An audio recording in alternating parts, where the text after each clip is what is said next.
Hello! Je vous retrouve aujourd'hui pour un point lecture. C'est parti, on commence tout de suite.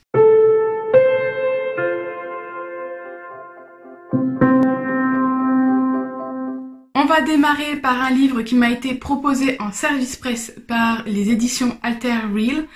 Donc c'est un e-book, il s'agit de Manx Cat de, je vérifie, Christine Sterbick. Je m'excuse si le nom est tranché parce que je ne sais pas du tout comment ça se prononce. Donc ici on va suivre un jeune stagiaire en journaliste qui doit aller interroger une autrice très célèbre dans la jeunesse. Il ne la connaît pas du tout à la base et surtout elle est très mystérieuse. Il va donc devoir l'interviewer pour découvrir un petit peu qui elle est et découvrir son mystère.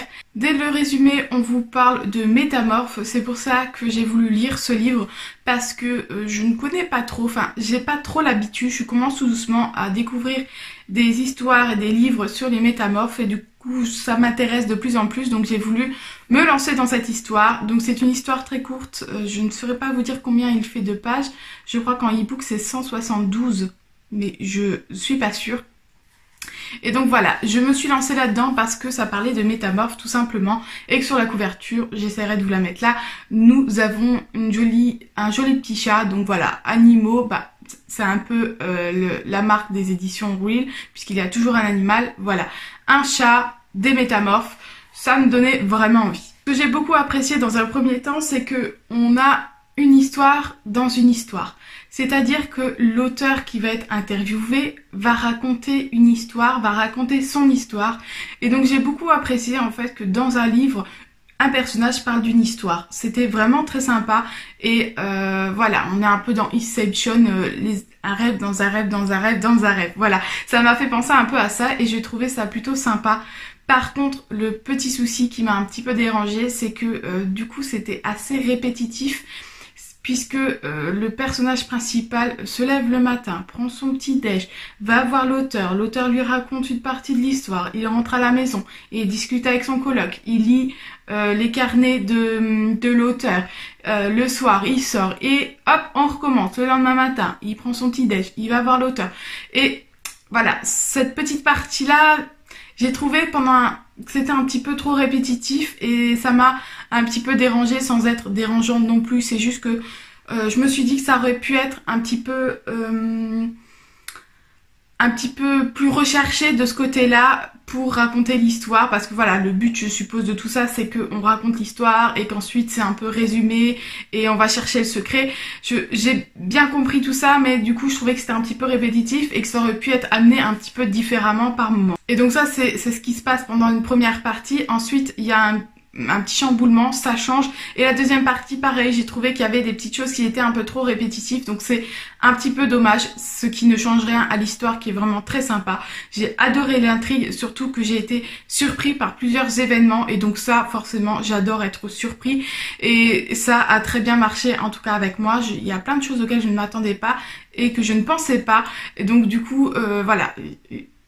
j'ai beaucoup apprécié pour ça parce que l'intrigue était très belle et qu'on est surpris par certains des événements. Et le petit plus, c'est que quand j'ai cherché la couverture sur internet pour mettre une illustration sur mon compte Instagram, j'ai découvert que la race dont parle l'auteur, dont parle l'auteur dans ce livre, qui sont censés être les métamorphes, voilà, qui est censée être la race des métamorphes, donc des chats métamorphes, et bien en fait c'est une race qui existe vraiment. Donc voilà, j'ai été super surprise sur le coup parce que je ne savais pas que du coup elle s'était basée sur une race de chats réels. Ça c'était le petit plus de la fin quand j'ai découvert que bien la race existe. Je passe ensuite à une lecture que j'ai effectuée au mois d'avril, il me semble. Il s'agit de Le Joyau de Amy Ewing aux éditions Robert Laffont. Donc voilà, c'est un livre qui me donnait très envie depuis un certain temps, depuis vraiment longtemps. Je m'étais jamais plongée dedans, voilà.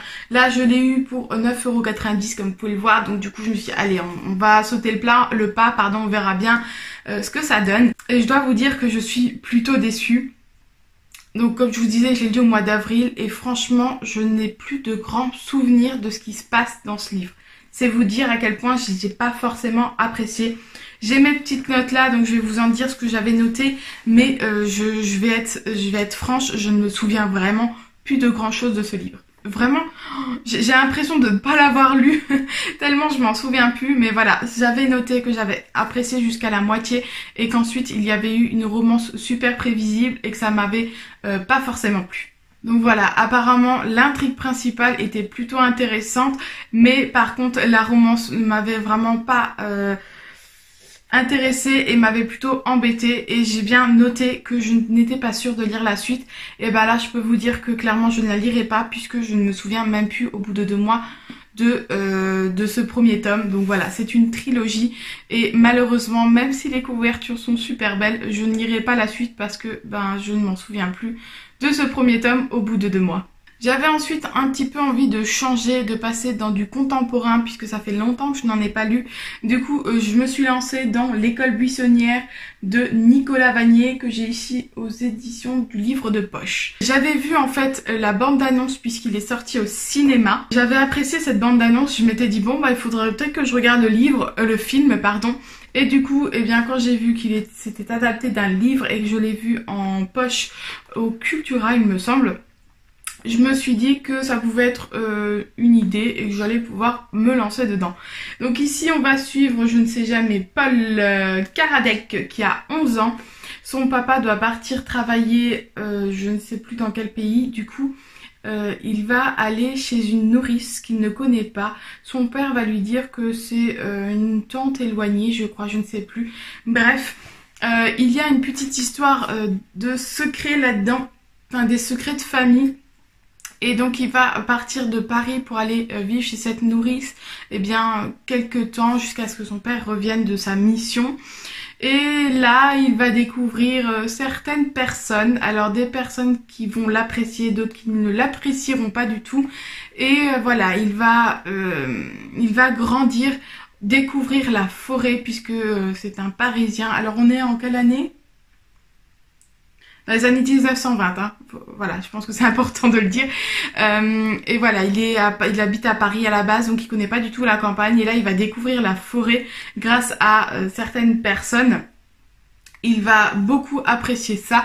Et donc, on va le suivre dans ses aventures, dans cette découverte de la forêt, mais aussi dans l'intrigue du secret familial. Je voulais lire ce livre-là pour justement retrouver un petit peu ce côté forêt, campagne et voyager un petit peu. Et clairement, ça a été chose faite parce que il est très bien décrit et on se retrouve vraiment dans la forêt.